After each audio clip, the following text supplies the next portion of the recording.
உச்சியில உதிச்சவனே எங்க மத்தியில குதிச்சவனே கண்முடிச்சு காத்தவனே பொன்முடிஞ்சு போட்டவனே.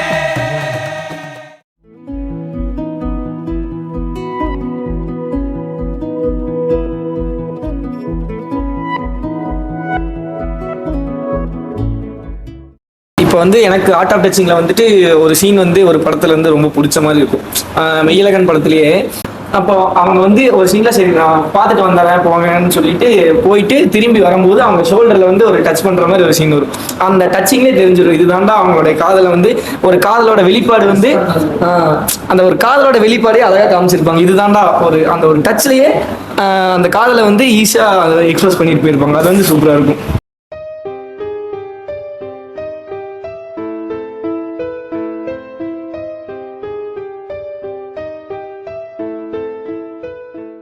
எனக்கு வந்து இந்த ஆர்ட் ஆஃப் டச்சிங்னு சொல்லும்போது 96 தான் ஞாபகம் வருது. ஏன்னா 96 வந்து ஒரு சீன் வந்திருக்கும். இப்போ சின்ன வயசில் ராம் வந்து அந்த ஸ்கூல் படிக்கும்போது ஜானு பர்த்டே அப்போது ராம் வந்து வருவான். அப்போது அவள் சாக்லேட் கொடுக்க வந்து நின்று இருக்கும்போது அவனுக்கு ரொம்ப ஒரு மாதிரி இதாகிடும். ஏன்னா அவன் வந்து இத்தனை வருஷமாக பார்த்துட்டு இருந்த பொண்ணு, அந்த பொண்ணுக்கு தெரியும் நம்மளை லவ் பண்ணுறான்னு தெரியும். அந்த பொண்ணு வந்து இவனை பேச வைக்கணும் அப்படின்றக்கு வேண்டி நல்லா இது பண்ணிகிட்டு இருக்கோம். அவனுக்கு வந்து ரொம்ப ஹார்ட் பீட்டில் ரொம்ப இதாகி இதை கொஞ்சம் பதட்டமாகி ரொம்ப இதாகிடுவான். அந்த இதில் வந்துட்டு ஜானு வந்து அந்த ஹார்ட்டில் டச் அந்த நெஞ்சில் கை வச்ச உடனே அவன் ராம் வந்து அவன் என்ன நினச்சானே தெரியாம தன்னை இழந்து அப்படியே மயங்கிடுவான். அந்த அந்த சீனில் வந்து என்ன சொல்கிறாங்கன்னா எந்த அளவுக்கு அவன் லவ் பண்ணியிருக்கான். ஒரு பொண்ணு சும்மா சிம்பிள் தான் தொடதான் செய்யுது, அதுக்கு வந்து அவன் எவ்வளோ இது பண்ணுறான், அது வந்து எவ்வளோ பெரிய விஷயமா அவன் நினைக்கிறான் அப்படின்னு காமிச்சிருப்பாங்க. ஒரு பொண்ணு சின்சியராக லவ் பண்ணுறான்னா அந்த விஷயம் தெரியும். ஃபர்ஸ்ட் டைம் அந்த பொண்ணு தொடர்றது வந்து எவ்வளோ பெரிய மேட்டர் அப்படின்ற மாதிரி அந்த இது தெரியும்.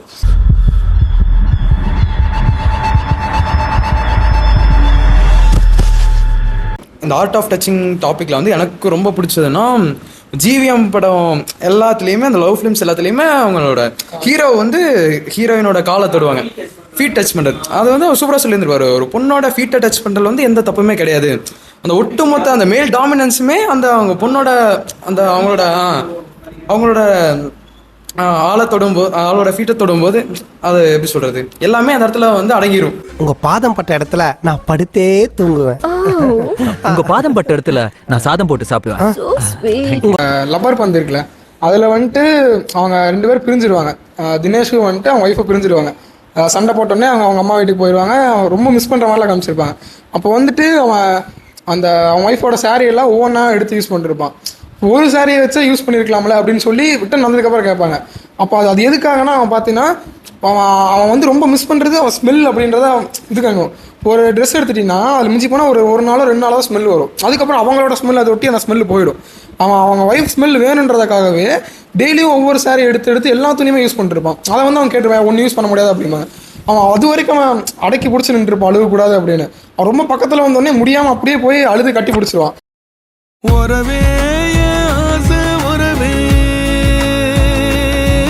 ஆர்ட் ஆஃப் டச்சிங்கில் வந்து காலா படத்தில் காலாவுக்கும் அந்த ஜரீனாவுக்கும் அவங்களோட லவ்வில் ஒரு டச் நடந்துருக்கும்.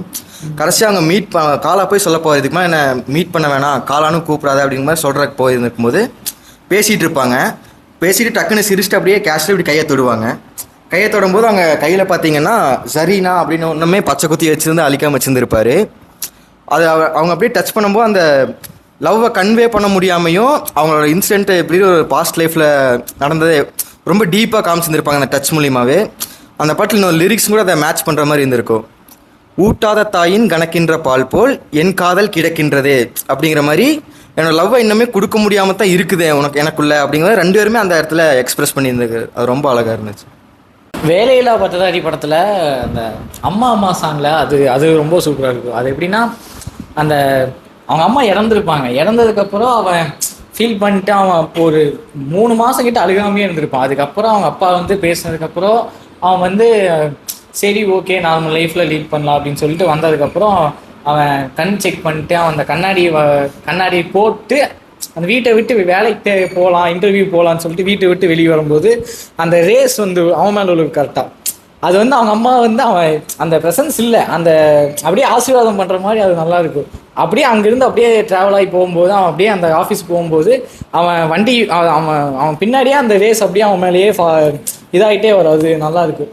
அப்புறம் அந்த அவங்க அம்மா இல்லாத மிஸ் பண்ற விஷயத்த அந்த சாரியில வச்சு தூங்குறது, அது அது அது ரொம்ப நல்லா இருக்கு.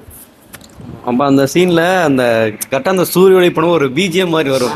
ஆஹா, அந்த பிஜிஎம் போடும்போது சேஞ்ச் ஓவர் மாதிரி இருக்கும்.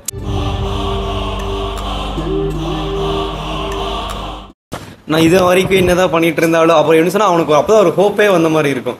சரி, ஓகே, இதுக்கு மேல நம்ம ஏதாச்சும் பண்ணணும், இதுக்கு மேல இருந்தா எதுவும் பண்ண முடியாது, நம்ம வாழ்க்கை எதுவும் சாதிக்க சொல்லி அந்த அந்த அந்த மியூசிக்கே வந்து நெக்ஸ்ட் இது கொண்டு போயிருக்கு. அந்த சீன் இன்னும் மேல கொண்டு போயிருக்கு. அந்த போர்ஷன்ல அம்மா வந்து இருந்திருந்தா எப்படி பிசிக்கல் டச் பண்ணியிருப்பாங்களோ அதுக்கு மெட்டஃபரா அந்த சன்ரைஸ் வந்து வச்சிருப்பாங்க. எனக்கு தெரிஞ்சு ஆர்ட் ஆஃப் டச்சிங் அந்த இதில் பார்க்கும்போது எனக்கு செக்க சிவந்தவனை ரொம்ப பிடிச்சிருக்கு. ஃபர்ஸ்ட் ஷாட் எப்படி இருக்குன்னு பார்த்தீங்கன்னா வந்து மெதுவாக வந்து அந்த சோஃபாவை டச் பண்ணிட்டு உட்கார வர திடீர்னு ஜோதிகான்ட்டு கேட்பாங்க, இது அவங்க அண்ணாக்கு தெரிஞ்சா திட்டுவார் அப்படிங்கும்போது அண்ணாட்ட சொல்லாதீங்க அப்படின்னு சொல்லிப்பாங்க. அதே கட் பண்ணி அந்த அந்த எப்படி சொல்ல அந்த இன்டர்வெல்லாம் முடிஞ்சு வரும்போது அதே சீனப்போ இன்னும் நல்லா இதாக இருக்கும். ஏன் அந்த சேர் எனக்கானது தான் அப்படிங்கும்போது வந்து அந்த சீனே வந்து பார்த்தீங்கன்னா இன்னும் நல்லா இருக்கும்.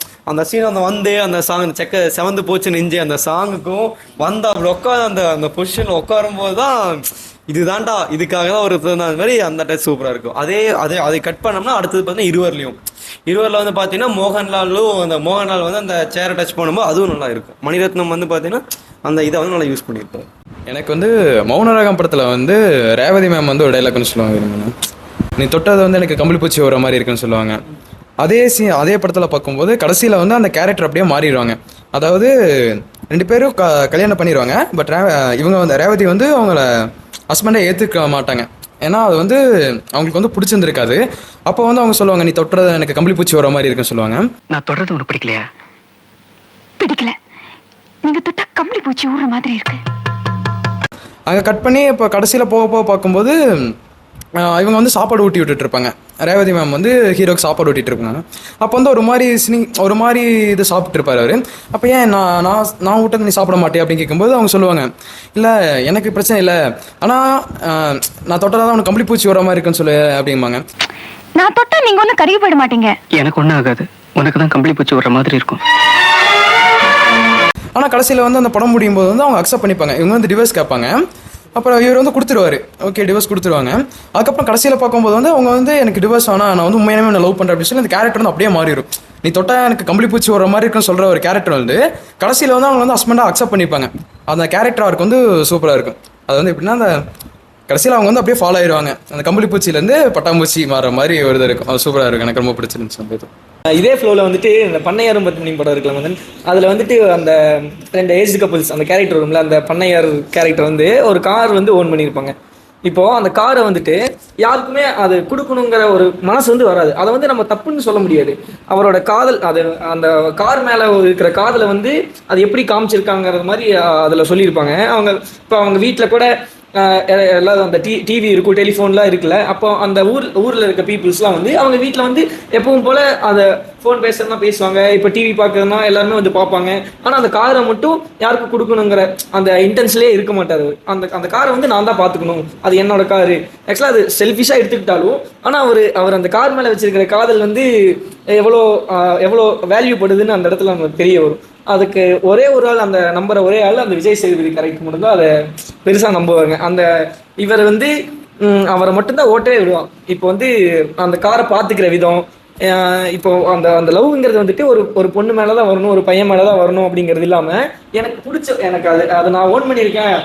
ஸோ அந்த கார் மேலே என்னோட காதல் வந்து எவ்வளோ பெருசாக இருக்குங்கிறத வந்து அந்த படம் ஃபுல்லாகவே அழகாக காமிச்சிருப்பாங்க. வண்டி எடுத்தாலே நம்மளுக்கு அதே காதல் இருக்கும். ஓகே, நம்ம வண்டி எடுத்தோம்னா ஃபர்ஸ்ட் வண்டி எடுத்தோம் ஒரு மாசம் வந்து புது பொண்ணாட்டி மாதிரி பார்த்துட்டு இருப்போம். அதே மாதிரி அந்த ஒரு இதுல ஒரு சின்ன கேரக்டர் வந்துட்டு ஒரு சின்ன பையன் வந்து அந்த கார்ல ஏறணும்னு ரொம்ப ஆசையா இருக்கிற மாதிரி காமிச்சிருப்பாங்க. கடைசியில வந்து அந்த தினேஷ் கேரக்டர் வந்து அதே மாதிரி அதே ஒரு மாதிரி ஒரு பொசிஷன்ல இருந்தாலும் அந்த காருக்கு போற அந்த சின்ன குழந்தையோட ஃபீலிங்ஸ் வந்து அந்த கேரக்டருக்கு இருக்கு. பார்த்தியா, இந்த கார்ல போகணும்னு ரொம்ப ஆசை அப்படிங்கிற மாதிரி ஒரு சுச்சுவேஷன்ல வந்து அந்த கார்ல போற மாதிரி இருக்கும். அவனுக்கு வந்து அது ஃப்ரண்ட் சீட்ல உட்காந்து போகணும்னு அவனுக்கு ரொம்ப ஆசையா இருக்கும். அதே மாதிரி அவன் விஜய் சேதுபதி ஃப்ரண்ட்ல ஏறிக்கங்க அப்படின்னு சொல்லும்போது அவனுக்கு அந்த சந்தோஷம் வந்து அது எப்படி அதை என்ன பண்ணாலும் இதான்டா எனக்கு இந்த மாதிரி கிளைமேக்ஸ்ல பார்த்தா அவனுக்கு ஒரு காரே வாங்கிட்டு வந்திருப்பான். அது எப்படின்னா சின்ன வயசுல இருந்து அவங்க அம்மா கொடுக்குற காசெல்லாம் செலவு செலவு பண்ணாம இந்த கார்ல இந்த ஃபர்ஸ்ட் முன்ன அவங்க அந்த இவன் வந்து சொல்லிருப்பான் 5 ரூபா கொடுத்தீங்கன்னா உட்கார வச்சிருந்தா அவன் செலவு பண்ணாம அந்த 5 ரூபா அந்த சில்லற காசு எல்லாம் சேர்த்து வச்சிருப்பான்.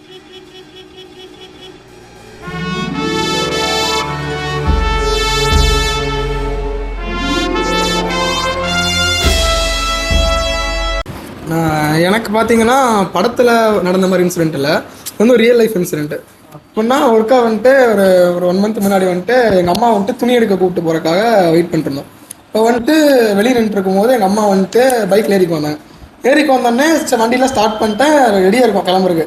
கரெக்டாக அப்போ எங்கள் அப்பா வந்துட்டு இப்படி முதுகில் வந்துட்டு கை வச்சுட்டு சரி பார்த்து போயிட்டு வா அப்படின்னு சொல்லி சொன்னார். அது வரைக்கும் பெருசாக எதுவும் டச் பண்ணியிருக்க மாட்டோம், எதுவும் ஃபீல் பண்ணியிருக்க மாட்டோம். அப்போ வந்துட்டு திடீர்னு டச் பண்ணும்போது நமக்குள்ள ஒரு மாதிரி அது ஒரு டீப் டவுனாக இருக்க ஒரு எமோஷன் அப்படியே வெளியே வரும்.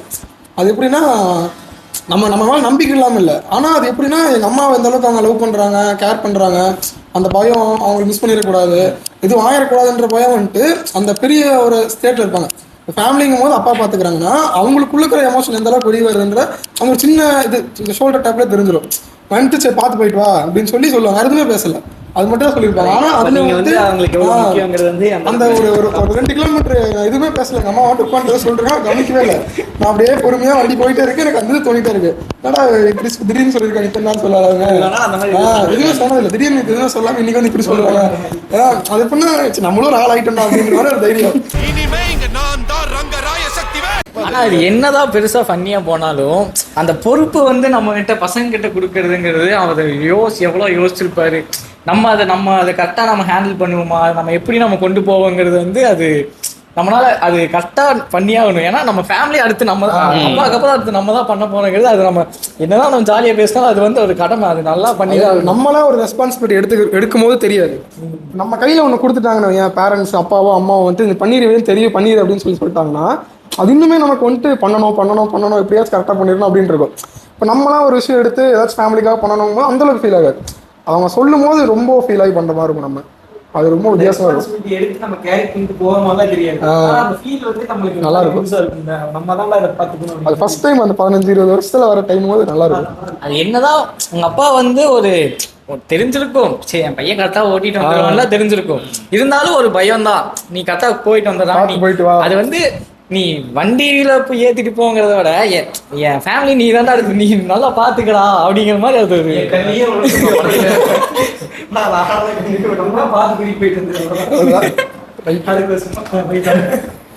ஆனா அந்த அப்பா வந்து ஷோல்டர்ல டச் பண்ற விஷயங்கிறது வந்து இப்போ அம்மா வந்து தொட்டாலும் பெருசா இது இருக்காது. ஏன்னா அப்பாங்கும் போது நம்ம வந்து சின்ன வயசுல இருந்தே பார்த்து வளர்ந்துருப்போம், எவ்வளவு கஷ்டப்படுறாங்க, அவர் ஒரு ஆள் வந்து எவ்வளவு ஃபேமிலியை பாத்துக்கிறாரு அப்படின்றத நம்ம பார்த்து வளர்ந்துருப்போம். அவர் வந்து நம்ம ஷோல்டர்ல தட்டி கொடுத்து ஒரு என்கரேஜ் பண்ணும்போது நமக்கு வந்து இவ்வளோ கஷ்டப்பட்டு நம்ம ஃபேமிலியை பார்த்துக்கிட்டாரு, அடுத்து நம்ம தான் பார்த்துக்க போறோம் அப்படின்ற மேட்டர் வந்து சூப்பரான விஷயம். அது இந்த இப்போ நீ சொன்ன மாதிரி தான்டா. இப்போ நான் ரீசெண்டாக ஒரு படம் ஒரு 2 மாதம் முன்னாடி வாலான்னு ஒரு படம், அந்த படத்தில் இதே தான் கான்செப்ட். அவங்க அப்பா பையனுக்குள்ளான ரிலேஷன்ஷிப்பை ஒரு ஃபன்னியாக போகும் படம். ஃபர்ஸ்ட் ஆஃப் ஃபுல்லாக ஃபன்னாக இருக்கும், திடீர்னு பார்த்தா எங்கெங்கேயோ போகும், திடீர்னு பார்த்தா கடைசியில் வந்து அவங்க அப்பா பையனுக்கான ரிலேஷன்ஷிப் வந்து 4 பசங்க நம்மள மாதிரி ஒரு 5 பேர் இருக்காங்க. அந்த 5 பேர்த்தோட லைஃப் ஸ்டைல் சொல்லிட்டு வந்துட்டு கடைசியில் வரும்போது நம்ம அழகு வச்சிருவாங்க. இவ்வளோ ஜாலியாக கொண்டு போய் ஏன் அழகு வைக்கிறாங்கன்னா இந்த ஃபாதர் சனோட ரிலேஷன்ஷிப் வந்து அவங்க சூப்பராக காமிச்சிருப்பாங்க. கடைசியில் நீ சொன்ன மாதிரி தான்டா, அவங்க அப்பா வந்து அந்த பையனை வந்து தொடுவார், ஃபோட்டோ எடுப்பாங்க. ஃபோட்டோ எடுக்கும்போது வந்து அந்த பையன் வந்து கொஞ்சம் தயக்கப்பட்டு தள்ளி நிற்பான். அப்போ வந்து அவங்க அப்பா வந்து கூப்பிட்டு உள்ள நிற்க வைப்பார். அந்த பையன் அந்த அழுகிற மாதிரி தான் இப்போ நம்ம இவன் சொன்னது வந்து எனக்கு அப்படி தான் இருந்துச்சு. இப்போ நீ சொன்னது அப்படி தான் இருந்துச்சாங்க. அம்மா தொடுறத விட அந்த அப்பா தொடும்போது வந்து நமக்குள்ள அந்த ஒரு எப்படி சொல்றது அந்த ஃபீலிங்ஸ் வந்து ஒரு அதிகமாகவே இருக்கும்.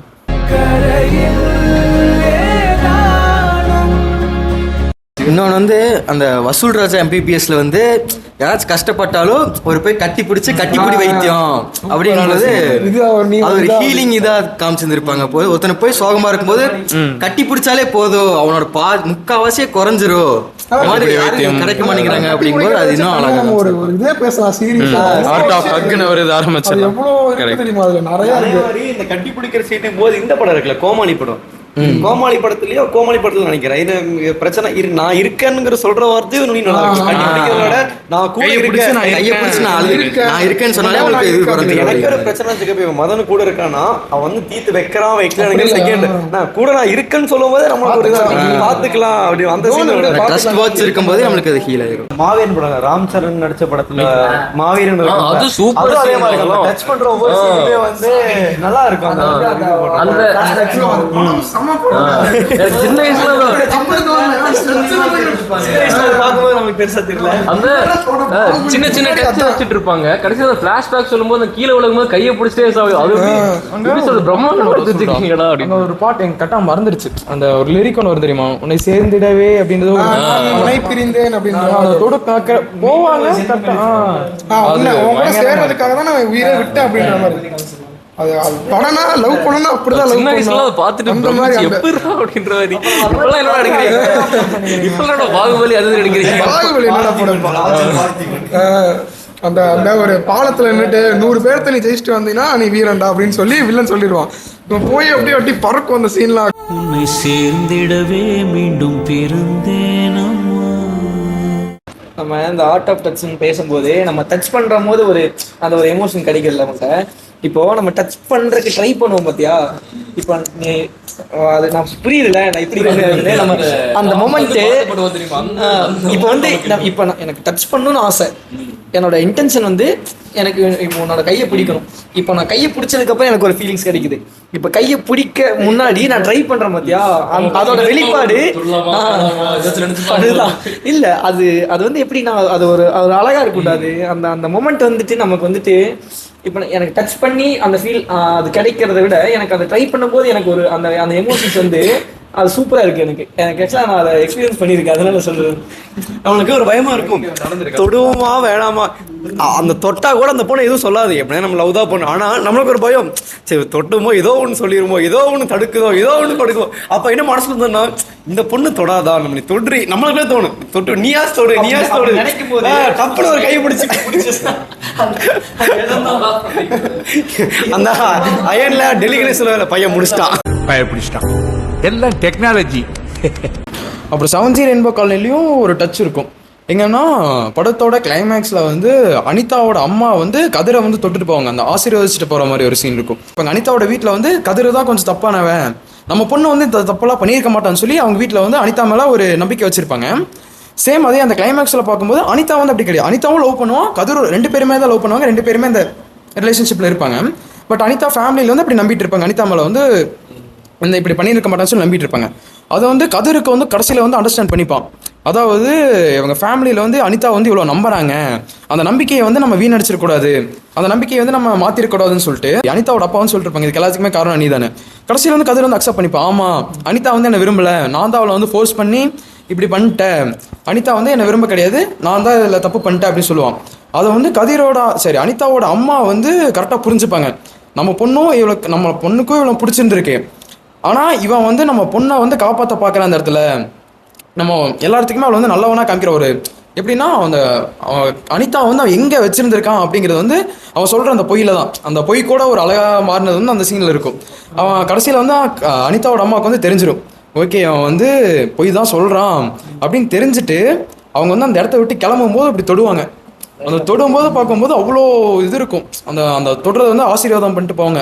அப்போ தான் அப்போ அந்த சீனே ரொம்ப இதாக இருக்கும், உண்மையிலுமே கூஸ் பம்ப்ஸ் இருக்கு அந்த இதுக்கு அந்த பற்றி பேசும்போதே அவ்வளோ.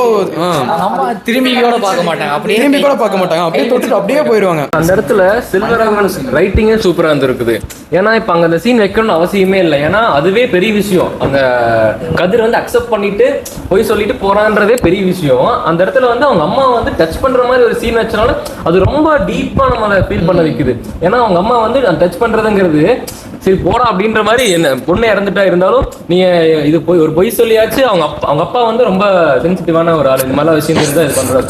சொல்லியாச்சும் அந்த எப்படி சொல்றது ஒரு ஃபீல் பண்ண வைக்காத அளவுக்கு நீ பேசிட்டு போயிடல, அதுவே போதும் அப்படின்னு சொல்லி எழுதி வச்சிருப்போம். சூப்பரா இருக்கு. அந்த கான்வர்சேஷன் அது ஒரு நார்மலான சீனா போயிருக்கும், அது பெருசா இம்பாக்ட் இருக்கு, கேரக்டராகவும் நல்லா இருக்கும்.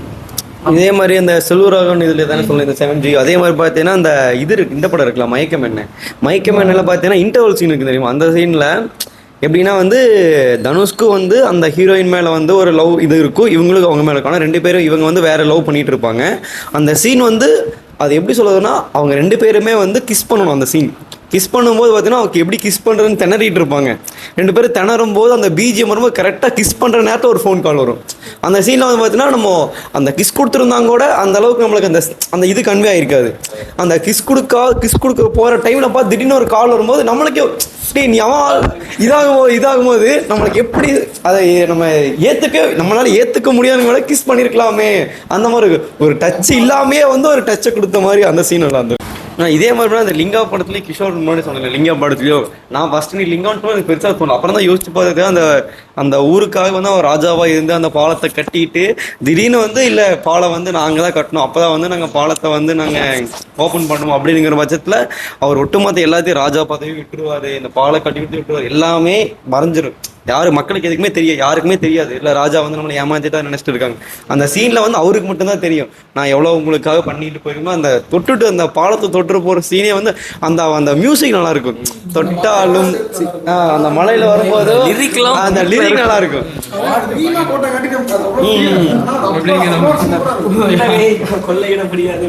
நம்மளால 10 பேரை ஏமாத்திட்டு போகும்போது திடீர்னு என்னடா பண்ணது இந்த பாட்டை கேட்டு உட்காந்துட்டோம்னா ஓகே ஏமாத்திட்டு போங்கடா. இதுல என்னதான் மெசேஜ் இருக்கு? ஏன்டா எல்லாத்துக்கும் மெசேஜ் தட்டாளீங்க? லைஃப்ல எதுக்குமே மெசேஜ் இல்ல. தீஞ்சு போறதுக்கு முன்னாடி தோசை திருப்பு, ஓஞ்சு போறதுக்கு முன்னாடி ஆசை நெருப்பு. வந்துருங்க வச்சவன்னி